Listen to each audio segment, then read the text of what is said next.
All right, so in this video I have a look at the new shattered backboards. I have the OG ones over here that I lace swapped, and now we have, first of all, I mean, look at this box. I love the shattered nature of the box with the glass. Primarily the reason why I loved the original ones is for maybe different reasons than you guys. I mean, my alumni is black and orange, so that is why I was like, this was a must-have when this shoe came out. I didn't really care about the quality that was supposed to be so amazing in the shattered backboards, and then everything else that kind of happened since then. I just really like this colorway. We haven't seen a lot of orange Air Jordans in the past. There's not a ton of different colorways available. So when this one came out, I was like, it's an Air Jordan 1. Ones were really hot at the time, and then I was super stoked that I was able to get a pair of those. I didn't really care as much about that shattered backboard story. It's not something I remember that happening. I don't remember Jordan playing on another team and then breaking a backboard or anything like that. But it is a cool moment, and it's a cool story that they were able to tell and kind of preserve in the sneakers.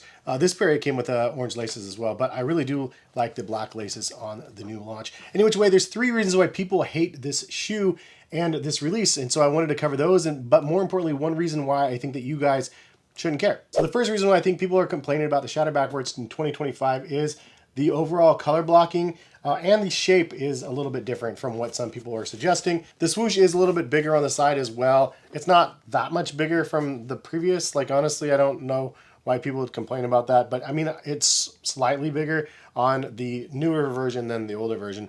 The coloring, I could see people maybe crying about. I mean, it is a little bit of a darker burnt orange than the lighter version that we had previous. I'm just a fan of the color orange, so I don't really care if it's a lighter orange or a darker orange. It's fairly close, so I think that it is good enough for myself. But, you know, again, other people might not like that it is a little bit different. And if you are one of those people, it's all good. Like, it is fine. I just don't find it that big of a threat because it's not as similar to the old pair. And when you look at just this pair and somebody's wearing them, I don't think the average person is going to look and go, oh, is that the 2025 or the 2015 pair? I think most people are just going to think it's like the shattered backboard, so they're not going to look too much past that. The shape of the toe box is a little pointier as well, so it is what it is there. And the collar looks like it runs maybe a little bit higher. I believe this is just truer to the OGs, like overall with the shape and everything. It's just weird maybe coming at a time where 10 years earlier, the shapes of the Air Jordan 1 Retro High OGs were just a little bit different than what we get in more of the modern looks. For me, this shape is almost just like an extended mid-top. It just curves up a little bit on the back. And the shape is just something that I personally don't have a problem with. But, you know, there are people that really like the idea of having it true to the OG and 100%. And, you know, I guess I'm not that serious of a person where it has to be a 1-to-1 to the previous. And now this one's not 1-to-1 to the previous because it's a shape of like the OG. It's just kind of a weird thing to complain about. Overall, I think that it's noticeable, but it's not anything to like say like these are trash or anything like that because it is a little bit different. I think the second reason though that people are upset about the shattered backboard ones is the kind of the elephant in the room.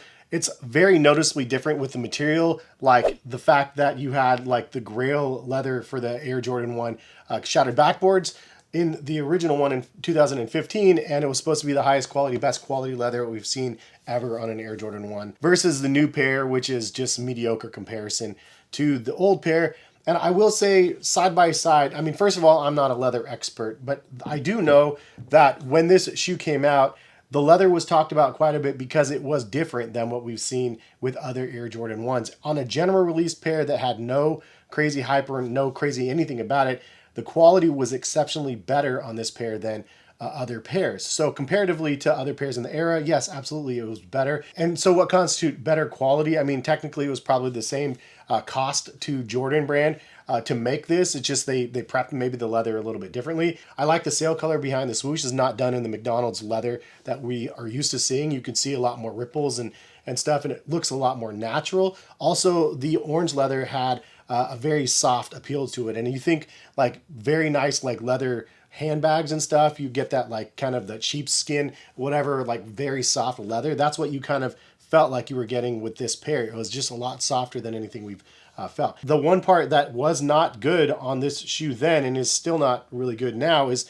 the black leather on the shoe. It's more of like a polyurethane coated leather. It's not very good at all, but it doesn't have that crazy covering over top of it, and maybe that's why these were a little bit different. I'm not actually sure, but the finish on the toe box does not hold the shape very well in comparison to like the newer pair. And I have lots of creases on my toe box area where the leather is just kind of creased down and around quite a bit. So I did notice that on this pair. It's softer because of that, but it doesn't have the crazy PU coat that we're used to seeing on like the Air Jordan 1s. It feels like they try to replicate the original pair a little bit with the leather we see here, but it's nothing like what we got on the first pair. But the black leather on the new pair is definitely that McDonald's-y sort of leather that we know from current retros and stuff. And that cream leather behind the swoosh is like kind of good, but not as good as like the other pair. So is it a valid complaint that the quality is not the same? I mean, I think that's like the $1,000,000 question. Like, I don't think that Jordan Brand, when they created the original ones, they had the intent of creating it the way that they did. Maybe they just bought like certain materials and they just felt like better to us than what they actually were. But the newer pair doesn't use the same exact materials or anything like that. I think overall it is pretty good, but it is also an Air Jordan 1, which means we're not going to get like crazy, you know, ridiculous like sports car leather or anything like that. But the last reason I think that people don't really like this release of the Shattered Backboard 1s is because of the oversaturation of the Air Jordan 1 that we've seen in the last handful of years. And now it's gotten to the point where people are like laughing if you buy like Air Jordan 1s and stuff. I like the Air Jordan 1s. The trend has been there for a while, though. We've seen hundreds of different colorways of Air Jordan 1s. So I get that the saturation is there. It's for real. And it's a good opportunity, though, for those people that actually want a pair of Air Jordan 1s. And like OG colorways, like the black toe Jordan 1s and like this pair as well. You can get an OG pair or a nice color of a retro for retail, which is a W in my opinion. And you can even find colorways on sale as well. So I think that's a W for consumers out there that actually just want the product instead of those consumers out there that are just chasing the hype. And the hype chasing is the other part of the reason why people don't like this shoe, is the fact that you can't get this shoe and sell it for $400 or $500 anymore. This is a shoe that's sitting at retail in select sizes.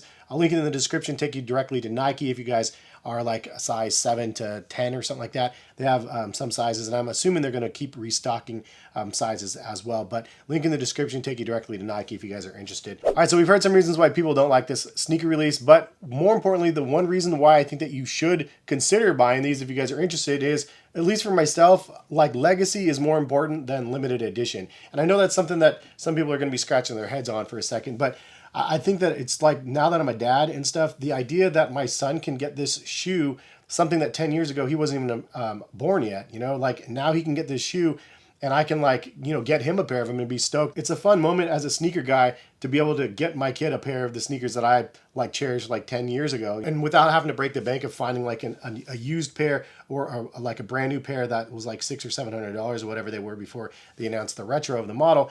But ultimately, it's just a really, really solid color blocking that we particularly like in this family because we like black and orange. So I love the idea that I'm able to get him something like this for retail. So being able to reproduce a product for the next generation so they can consume it as well is part of the reason why I think the legacy of the product is a W. So I think that's part of the reason why I'm able to enjoy this release more than like the next person's, the fact that I can look at this and go, oh yeah, next generation, W for you guys. The older generation that missed out on them, W for you guys.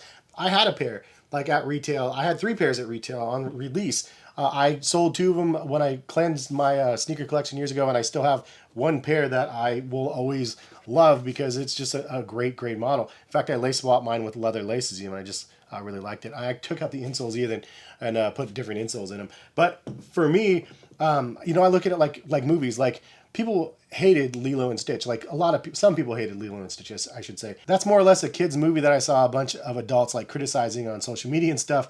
But as a dad and somebody that went to go see the movie with my kids who happened to really like Lilo and Stitch, it was a super enjoyable movie and super fun to watch. And that's one of the things that I think that this sneaker kind of draws the same sort of parallel for myself, at least, is that it's fun for me as just an individual, but it's also fun for me to look forward to my kids being able to rock the same sneakers that I liked, and they obviously can see my sneaker room and stuff, and so they know that I have a strong affinity towards sneakers. So it's fun to be able to share that passion with the kids as well. So that's part of the reason why I think that it's a W. At the end of the day, if you can get them at retail now, I think that it is a good move for those people that can get them and want them if you have the financial ability to make it happen. For those people that paid $400, $500, $600, $700, $800 for a pair and then they retro them again, I feel for you guys. It does suck when you overpay for something and then they like just re-release it. But that's kind of a risk in general with sneakers because at this point, hopefully most of us know that no sneaker is really safe.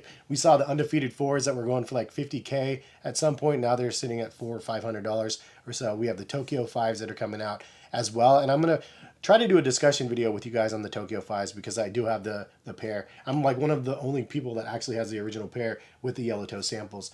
So it would be a good video for me to do. I should have done it already, but I'll be working on that. Any which way, I think that the release is a good thing. Yes, they could have made it a little bit better quality, a little bit more special. Yes, they could have made the shading just a little bit better. Yes, they could have made it truer to the original shape of the previous retro, not true to the shape of the original Jordan 1. There's lots of things that could have been done differently, but ultimately, it's fun to be a consumer, but it's also more fun, I think, to be happy about things. So like, just be happy that you're able to get a pair of them now, and overall the quality's good, and more importantly, like, I still have the same sentiment when I got the original pair, and that's the color blocking is excellent. But leave a comment in the comment section what you guys think. Curious to see what you guys have to say about the Air Jordan 1s. But if you guys are interested in buying them, again, link in the description, take you over to Nike for whatever sizes they have left. And anyway, hope you guys have a good rest of the day, and thank you guys for stopping in and watching. Subscribe and follow for more content. All right, peace, guys.